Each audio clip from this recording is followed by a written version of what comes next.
Hamas fires more rockets into Israel overnight, targeting the border city of Ashkelon. Israel's defence minister says the military is now preparing for a full-scale offensive into Gaza. Palestinian health officials say at least 830 people have been killed in Gaza. This footage, released by the Israeli military, shows buildings reduced to rubble. Good morning. It is Wednesday, the 11th of October. Israel's defence minister says its military is now moving towards a full-scale offensive against Gaza in response to the massacres of civilians by Hamas gunmen. Yes, the military says it has been recovering the bodies of whole families, including several children, following an attack by Hamas in one Israeli village. The Israeli Defence Forces say more than 1,200 Israelis have been killed since Saturday.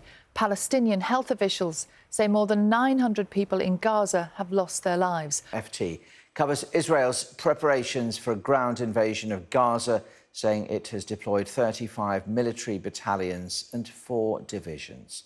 The Guardian also focuses on Israeli troops massing on Gaza's border. The Metro focuses on the claims that Hamas murdered 40 babies in a kibbutz during its attack on Israel at the weekend. Telegraph also leads on that report of baby killings.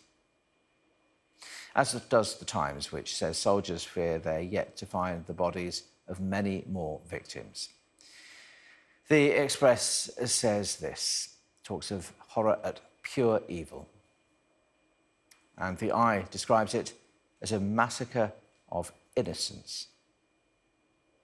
The Mail's reporter in Israel describes it as a Holocaust.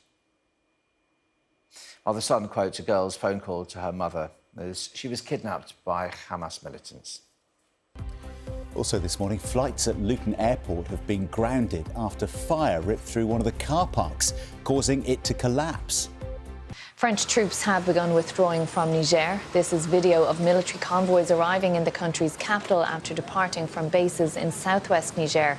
The West African country's junta began demanding French forces leave after a July coup. French President Emmanuel Macron agreed to the withdrawal in September. US prosecutors have announced 23 new criminal charges against Congressman George Santos. They relate to allegations that he stole the identities of donors and used their credit cards for his personal gain. The new indictment replaces an earlier one, to which Mr. Santos pleaded not guilty in May. Mr. Santos has resisted calls to resign. The former girlfriend and advisor to so-called crypto king Sam Bankman-Fried testified at his Manhattan fraud and conspiracy trial on Tuesday. Caroline Ellison said he directed her to commit crimes before his now bankrupt cryptocurrency exchange FTX imploded. She's considered a star witness in the case against Bankman-Fried. He's pleaded not guilty. And a man has been arrested in central Argentina accused of lighting a wildfire. Fires began on Monday, threatening hundreds of homes, spreading quickly in high temperatures and strong winds. The US Coast Guard says it has recovered presumed human remains from the Titan submersible, which imploded in June, killing 5 people on an expedition to the wreck of the Titanic. The intact near titanium section of the vessel was recovered alongside remnants of the crew, which have been transported for medical analysis. The previous salvage mission found parts of the submersible at a depth of 12,500 feet.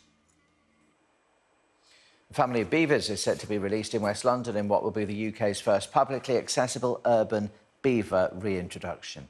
It's hoped the project in Ealing will help promote the mammal's ability to create a biodiverse ecosystem and show how beavers and humans can coexist. This follows a landmark reintroduction scheme in Enfield last year, which brought beavers back to London for the first time in 400 years.